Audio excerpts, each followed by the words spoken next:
sala de reuniones para adorar a nuestro Dios.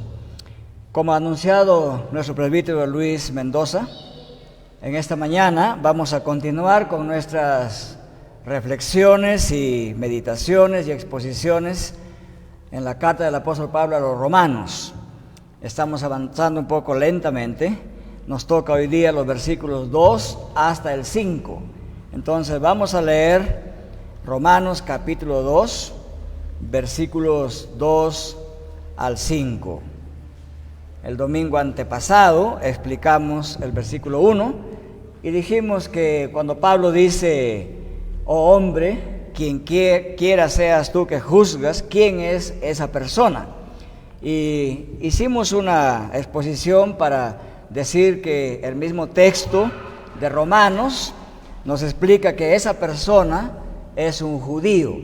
Pablo tiene un diálogo imaginario, construye un diálogo con un judío en general.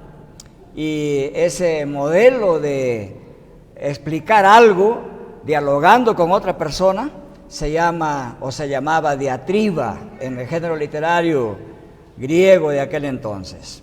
Entonces aquí Pablo en esta manera literaria interactúa con alguien que cree algo que no es correcto. Y Pablo en ese diálogo que tiene en su mente con esta persona va a enseñar lo que es correcto, cómo se debe creer, especialmente acerca del juicio de Dios. El tema de Romanos 1, del 18 hasta el 3:20, se trata de la universalidad del conocimiento de Dios y al mismo tiempo de la universalidad de la condenación contra el pecado del ser humano. O sea, todos estos 3 capítulos hablan de este tema. Hoy, en los versículos 2 hasta el 5, el apóstol San Pablo nos habla que los judíos también están bajo el juicio de Dios. Leamos entonces los versículos 2 al 5. Voy a leerles en una traducción bastante literal del texto, que dice así: ahora bien, sabemos, noten que está dialogando con la otra persona y a la otra persona Pablo le dice: sabemos que el juicio de Dios es sobre aquellos que hacen tales cosas, y este juicio es según verdad. Esas tales cosas se refiere a esos 21 pecados que Pablo hizo una lista en el último versículo del capítulo 1. Entonces, sigue diciendo el apóstol Pablo: ¿o piensas tú esto, oh hombre, que juzgas a los que hacen tales cosas y haces las mismas cosas, que tú escaparás al juicio de Dios? ¿O tienes en poco la riqueza de su bondad, tolerancia y paciencia, ignorando que la bondad de Dios te guía al arrepentimiento? Mas por causa de tu terquedad y de tu corazón no arrepentido, estás acumulando ira para ti en el día de la ira y de la revelación del justo juicio de Dios. Hasta ahí la palabra de Dios en esta mañana. Oremos. Padre nuestro, gracias por su misericordia de tenernos aquí presentes en esta mañana. Haga, Padre, que en nuestra mente y corazones resuene esa declaración de nuestro Dios que dice: lámpara es a mis pies tu palabra y lumbrera mi camino. Sécase la hierba, marchítase la flor, mas la palabra de Dios permanece para siempre. Amén. Bien, hermanos, la semana antepasada explicamos que este hombre con quien Pablo dialoga mentalmente es un judío que representaba una posición teológica de cómo entender el juicio de Dios contra la maldad del ser humano. Entonces, este judío promedio representaba la posición judía general. Creía que de hecho Dios va a castigar la maldad de los gentiles. De hecho, creía que Dios va a castigar los pecados de las naciones que no eran pueblo de Dios, que no eran Israel. Los judíos, a todo el resto de la humanidad que no pertenecían al pueblo de Dios, los llamaban gentiles, o en general griegos también.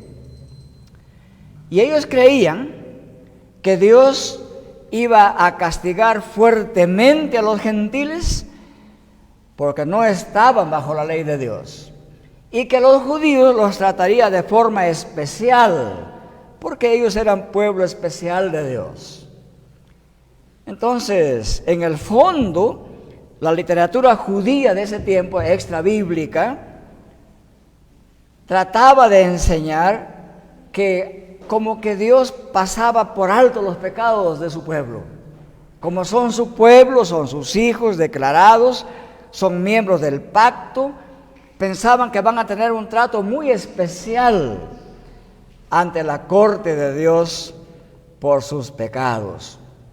Y entonces el apóstol Pablo sabe que esa es la posición judía general.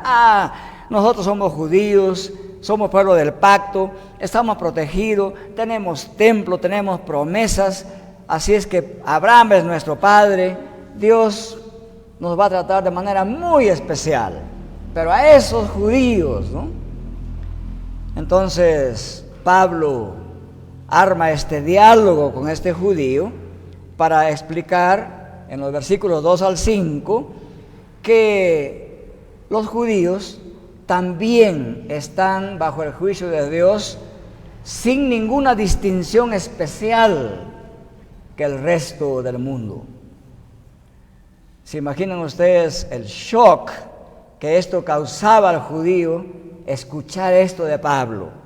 Entonces, esto lo explica Pablo en 4 partes muy cortas. Primero, en el versículo 2, nos dice que el juicio de Dios es justo, que Dios es el juez supremo y además es un juicio justo el que va a hacer.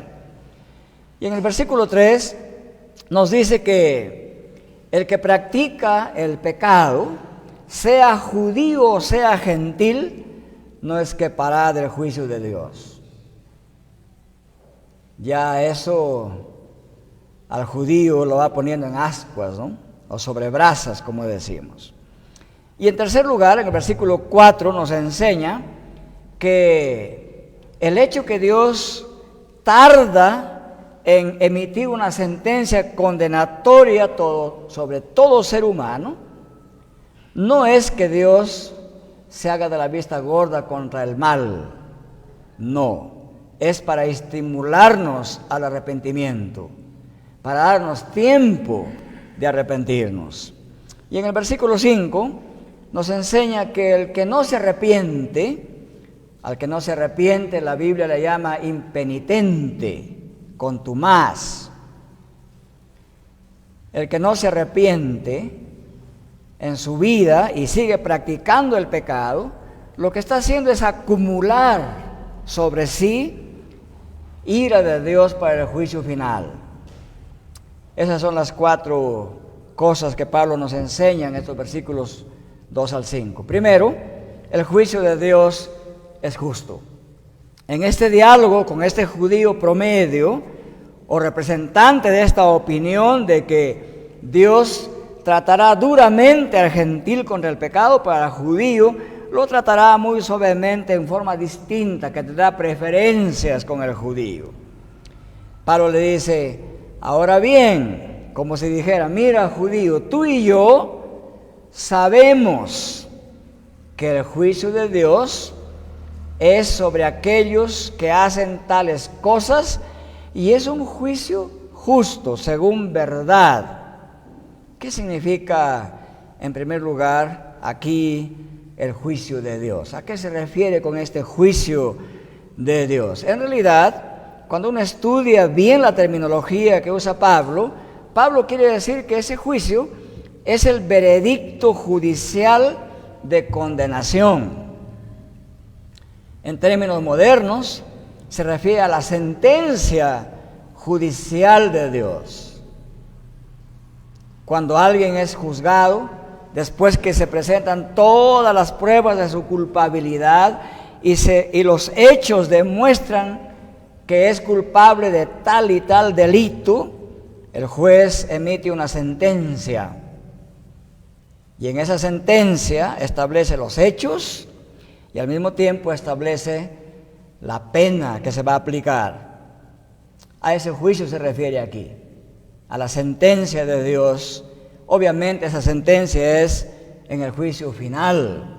Todo el tiempo que vivimos ahora, todo lo que hagamos contra la palabra de Dios, todo eso constituyen hechos que en el juicio final Dios los tomará en cuenta para su sentencia final.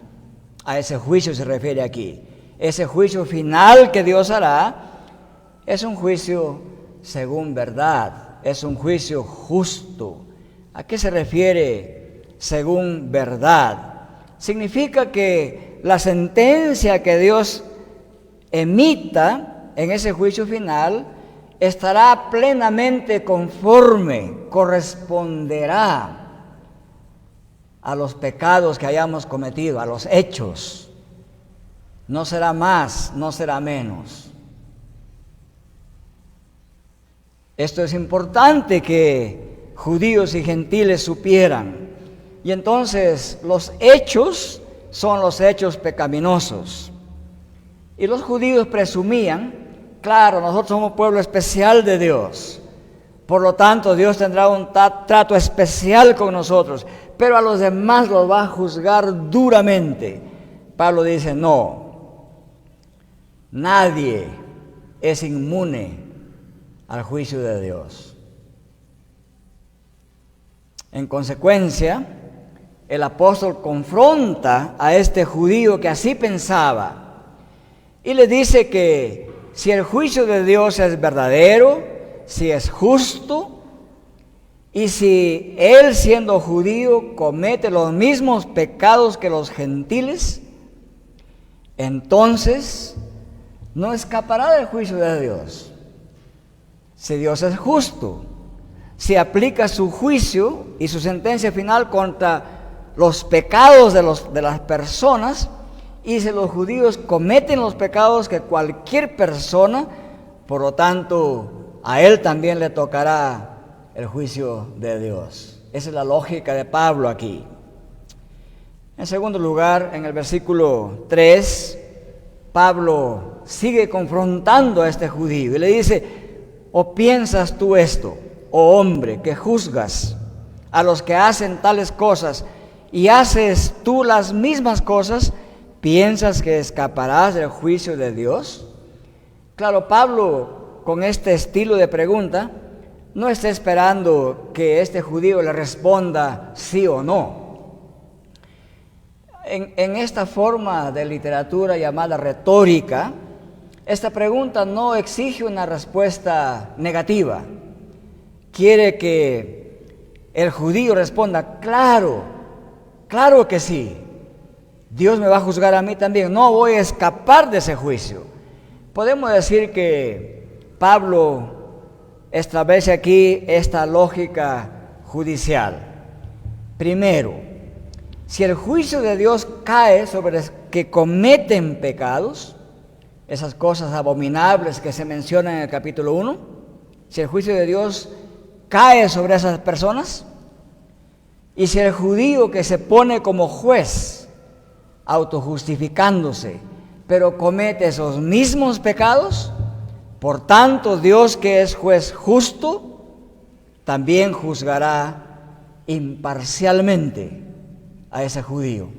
Ese es el justo juicio verdadero de Dios. Es verdadero porque es imparcial. Es imparcial porque pagará a cada uno según sus hechos. Y esa justicia se aplicará a todo aquel que comete pecados contra Dios. Entonces, eso significa el versículo 3. ¿Piensas que escaparás al juicio de Dios? La respuesta única que espera Pablo es: no escaparemos a ese juicio de Dios, no importa si somos judíos o gentiles, porque Dios, para su juicio final, no mira la nacionalidad, mira los hechos que se han cometido contra Él. Y en el versículo 4, Pablo dice: «O menosprecias las riquezas de su benignidad y longanimidad y paciencia, ignorando que la benignidad de Dios te guía al arrepentimiento». Bueno, aquí hay palabras que necesitan ser explicadas, porque algunas de esas palabras ya no usamos el día de hoy. Pero en este versículo 4, Pablo nos dice que por su bondad Dios retarda el juicio, esa sentencia final. Y esa tardanza de Dios no es porque Él se hace de la vista gorda con la humanidad. No, esa tardanza es para darnos tiempo de arrepentirnos. No es que Dios esté contento con nuestras conductas, no. Pero en su bondad, en eso consiste en su bondad, una larga espera, con bastante enseñanza, nos da un montón de oportunidades. El judío creía que podía pecar, pero aún así Dios no le castigaría. A veces creía que si pecaba, pero se iba al templo y se encerraba en el templo de Dios, ahí encontraría cobertura contra el pecado. Vamos a ver eso más adelante. Pero Pablo dice: miren, judíos, esta manera de pensar de ustedes, que van a salirse con las suyas, esta manera de pensar es un menosprecio de la benignidad de Dios. Es decir, el pueblo judío pasaban décadas y décadas y décadas que hacían cosas horribles y no les llegaba el juicio de Dios. Y eso les hacía tercamente pensar que Dios les estaba tolerando y consintiendo en su pecaminosidad. Pablo dice: no, señores, no confundan las cosas. El hecho que todavía no les caiga el juicio solamente revela las riquezas de la benignidad de Dios. Esa palabra benignidad significa la excelencia moral del carácter de Dios. La tolerancia de Dios no demuestra que Dios consienta el pecado. Demuestra que en su excelencia moral, en esa inmensa bondad que tiene, nos da tiempo. Porque si Dios no tendría excelencia moral, si sería como cualquiera de nosotros, seguramente que no nos toleraría ni siquiera 12 meses de pecados. Pero nos tolera décadas. A algunos nos viene tolerando 10 años, a otros 20, a otros nos viene tolerando 40 años, y ya 40 años es bastante, ¿verdad? A otros nos viene tolerando 50 años. Y uno se pregunta, si su hijo hace malcriadeces en su casa, en su delante, dice: bueno, de aquí a 20 años te voy a castigar, hijo. ¿Así actuamos los padres? Bueno, de aquí a 50 te voy a tolerar. Probablemente algunos de nosotros no toleremos ni siquiera 7 días, ¿verdad? Pero ellos pensaban que esta benignidad de Dios era tolerancia contra el mal. Pero Pablo dice: no, lo que eso demuestra es la riqueza de la benignidad de Dios. Demuestra su macro paciencia, su longanimidad, Esa palabra ya no se usa el día de hoy. Longanimidad significa el autocontrol de Dios. Una extra tolerancia de Dios. Eso significa longanimidad. Una extra tolerancia. Dios va 1, 2, 3, varias millas con nosotros, tolerándonos todavía. Si los judíos entendían que Dios no les castigaba inmediatamente,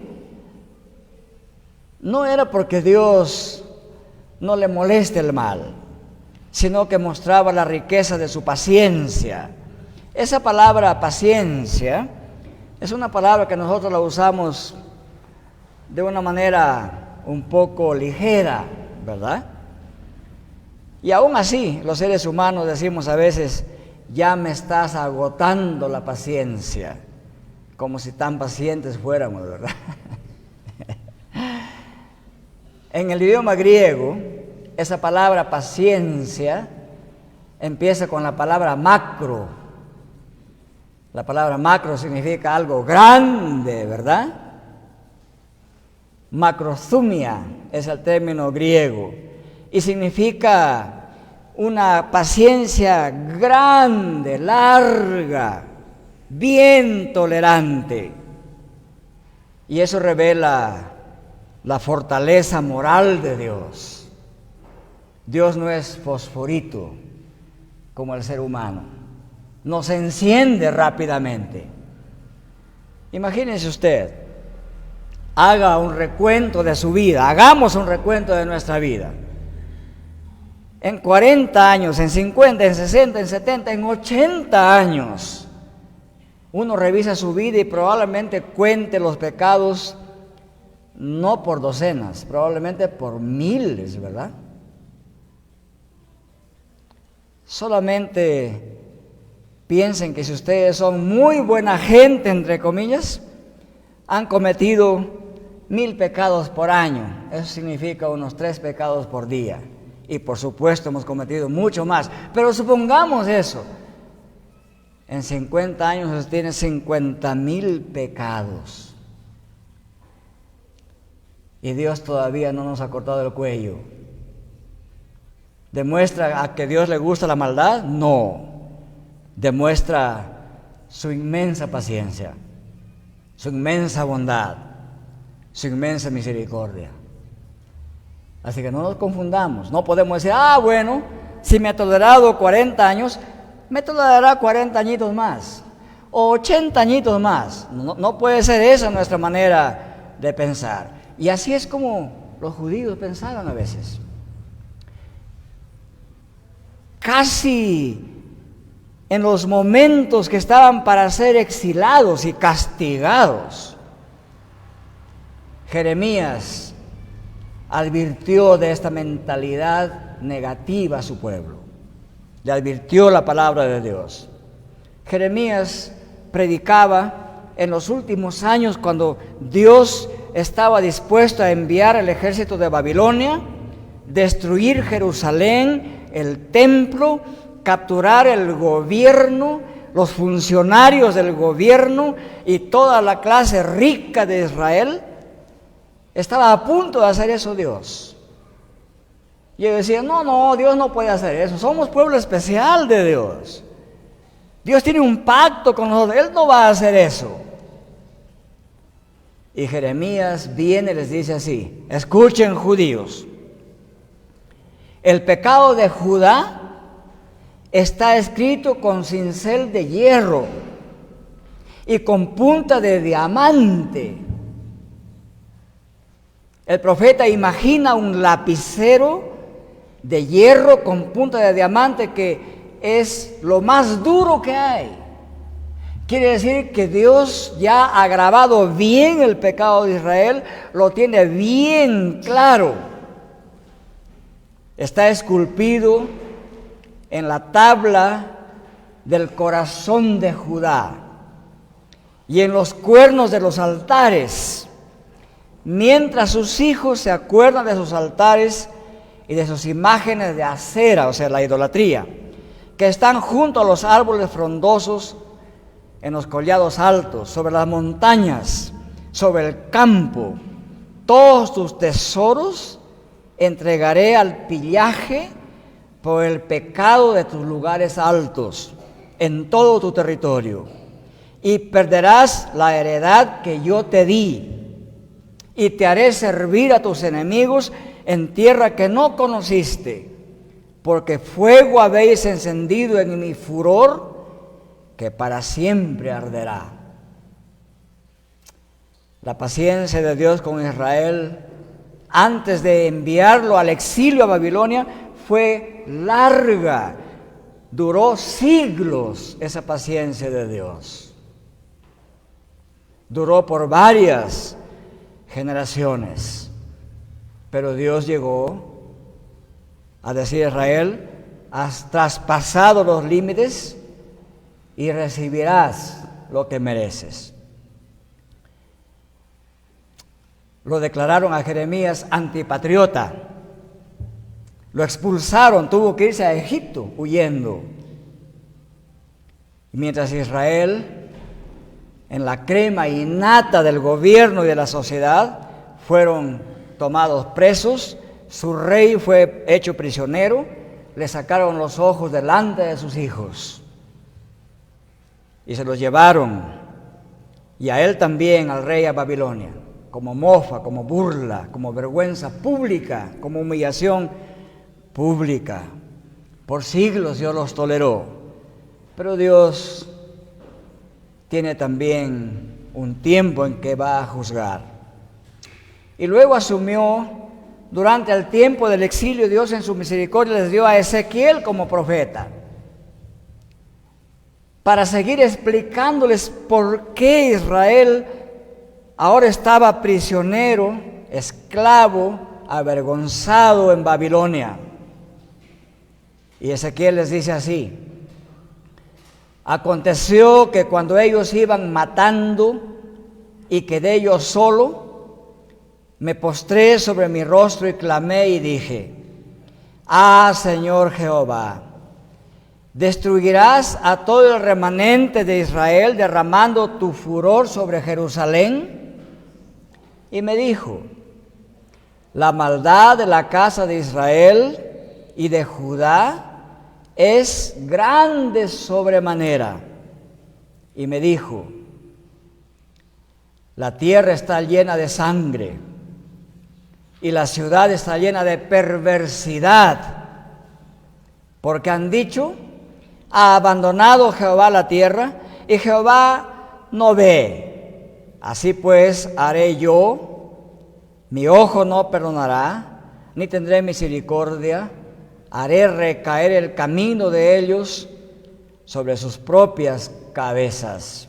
O sea, todos los crímenes que Israel y Judá cometieron, Dios lo iba a tomar en cuenta y lo iba a vengar, y así lo hizo.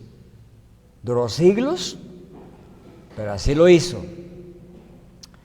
Y luego el profeta Miqueas también le declara el juicio de Dios al pueblo de Dios y les dice así: ay de mí, porque estoy como cuando han recogido los frutos del verano, como cuando han rebuscado después de la vendimia. La vendimia es la cosecha de uvas. Y no queda racimo para comer. Mi alma deseó los primeros frutos. En otras palabras, Miqueas le dice: estoy completamente hambriento y sediento. Eso quiere decir Miqueas. Faltó el misericordioso de la tierra. Ninguno hay recto entre los hombres. Todos acechan por sangre. Está hablando de su pueblo. Cada cual arma red, nosotros diríamos arma trampa mortal a su hermano. Para completar la maldad con sus manos, el príncipe demanda, se pide coima. Y el juez juzga por recompensa, o sea, vende la justicia. Y el grande habla el antojo de su alma, habla lo que se le dé la gana. Y lo confirman. El mejor de ellos es como espino. El más recto como zarzal. La zarza es una planta espinosa. Si habláramos en Cajamarca diríamos como el gualango, o en la costa como el faique, lleno de espinas y espinas grandes. Así era la persona más moral de Israel, era como un tremendo árbol espinoso. El día de tu castigo viene. El que anunciaron tus atalayas, ahora será su confusión. Entonces, todas estas profecías nos enseñan una cosa. Sí, es verdad, Dios tiene misericordia. Su benignidad es grande, su bondad es inmensa. Pero castigará el pecado aún de su pueblo. Por más que sea su pueblo, tienen la ley, tienen la revelación, tienen promesas, tienen el pacto. Pero ese pacto tenía condiciones también.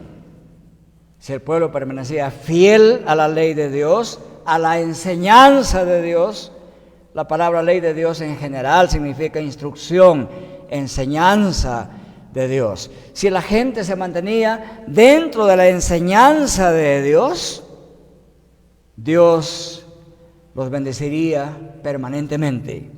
Pero si se desviaban de esa enseñanza, vendría en juicio. Y así lo hizo Dios. Entonces Pablo, teniendo toda esta historia en mente, toda esta historia verdadera en mente, les dice así: miren, el judío y todo ser humano no debe ignorar la benignidad de Dios. No deben malentender la bondad de Dios. Todo ser humano debe saber que esa tolerancia de Dios en la que vivimos hoy es como un ruego de Dios: arrepiéntanse, les estoy dando tiempo. Conozco bien sus pecados, de cada uno de nosotros los conoce Dios. Pero nos da tiempo, vida todavía, comida, abrigo, hijos, hijas, papás, mamás. Nos da tiempo de regocijo, con la finalidad de que procedamos al arrepentimiento. Entonces la demora de Dios en sentenciarnos o condenarnos, si Él quisiera, no es porque Él pase por alto los pecados.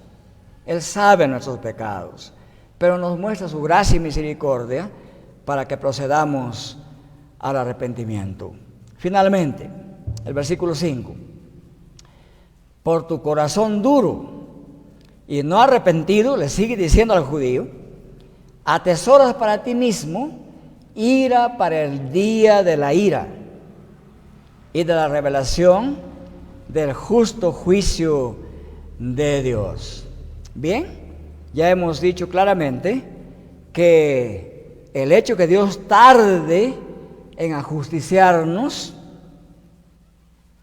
no se debe a que Dios mira al pecado con desdén o que no le importe el pecado. Simplemente nos revela su misericordia y como que es un llamado a arrepentirnos. Y Pablo dice aquí en el versículo 5, quien practica los mismos pecados de los gentiles no escaparán del juicio de Dios. Quien no se arrepiente, quien sigue manteniendo dureza de corazón, lo que está haciendo es acumular sobre él mismo ese furor de Dios. ¿Qué es la idea de furor? Porque la palabra furor no se usa casi ahora, ¿no? Pero la idea de furor es lo siguiente: cuando alguien se molesta, Cuando alguien está muy enojado, incluso si es ser humano, observen el rostro de sus padres cuando están molestos. O el rostro de su hermanito cuando están molestos. Se transforma el rostro, crece la nariz, los labios se ponen más grandes, los ojos casi que se salen, ¿verdad? Tiembla el cuerpo. Y cuando quien está molestísimo es animal, ruge y brama, ¿verdad? Bota humo por la nariz. Esa es la idea de furor. Cada vez que pecamos y no nos arrepentimos, estamos provocando en Dios que un día nos manifieste ese furor.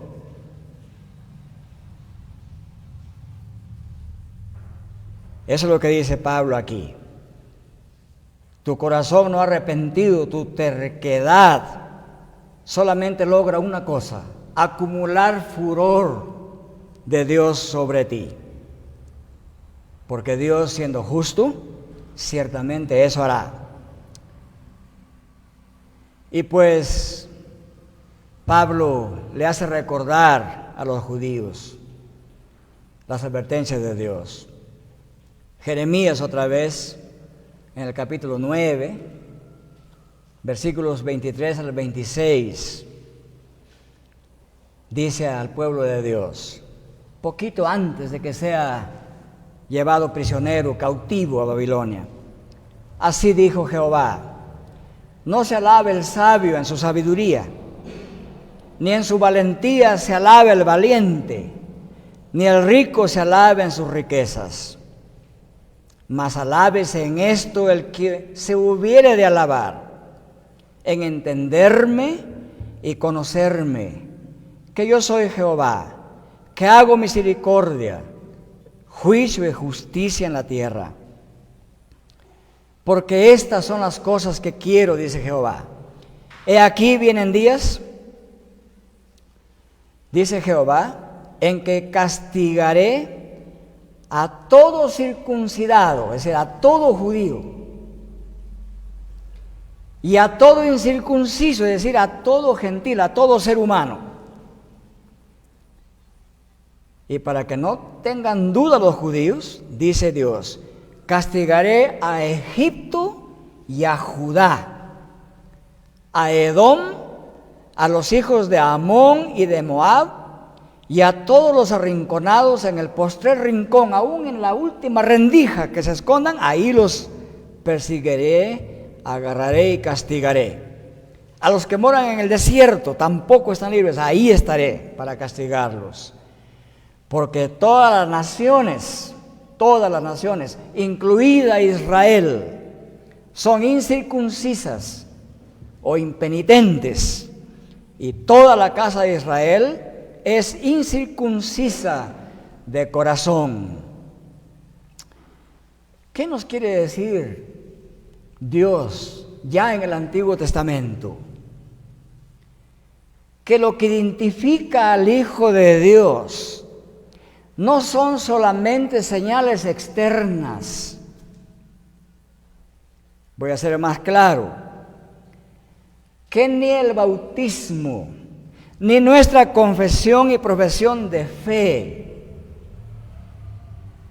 nos protege si es que no cumplimos con la palabra de Dios. Ni el título de cristianos que llevamos sobre sí nos protege del juicio de Dios si es que no obedecemos de corazón a su palabra. Eso es lo que dice claramente aquí. Incircuncisos de corazón, tienen las señales externas, pero su interior, su mentalidad, su conciencia que se evidencia en los actos, no corresponden a aquellos que aman a Dios y que se guían por su palabra. Esta presunción que tenían los judíos y que tenemos a veces los cristianos también, Cristo también la cuestionó. En el Nuevo Testamento, en Lucas 13, hay un pasaje que habla de este cuestionamiento de Jesús contra la presunción de que por ser hijo de Dios, por tener el título de hijo de Dios, ya estoy libre de juicio. Y se acercaron, dice el texto así, Lucas 13, desde el 1 al 5. En este tiempo estaban ahí algunos que le contaban acerca de los galileos. Los galileos eran considerados gentiles, cuya sangre Pilato había mezclado con los sacrificios de ellos. Y Jesús entendió lo que le quisieron decir con eso. Dice, mira Jesús, ¿sabes qué? Ahí habían unos galileos, esos idólatras, esos mezclados, estaban haciendo sacrificios, y vino Pilato y los mató, y su sangre se mezcló con la sangre de los corderos y etcétera, porque eran gente mala, galileos gentiles. Eso estaba en el corazón de los que le contaron esto a Jesús. Y Jesús entendió eso y les dijo así. Respondiendo Jesús les dijo: ¿pensáis que estos galileos, porque padecieron tales cosas, eran más pecadores que todos los galileos? Os digo que no. Antes, si no os arrepentís, todos pereceréis igualmente. O aquellos, Jesús sabía otra historia, o aquellos 18 sobre los cuales cayó la torre en Siloé y los mató, ¿pensáis que eran más culpables que todos los hombres que habitan en Jerusalén? Galilea, gentiles, ahora Jerusalén, pueblo de Dios. Os digo que no, dice Jesús. Antes, si no os arrepentís, todos pereceréis igualmente. No solamente los profetas del Antiguo Testamento, pero Jesucristo mismo nos dice lo siguiente: las señales externas que tengas de que perteneces al pueblo de Dios o a la iglesia no te hacen inmune al castigo de Dios si practicas el pecado. Pero Jesús, como Dios su Padre, no solamente se queda con palabras de condenación o con advertencias duras. Él también tiene palabras de consuelo para nosotros. Y dice así Jesucristo,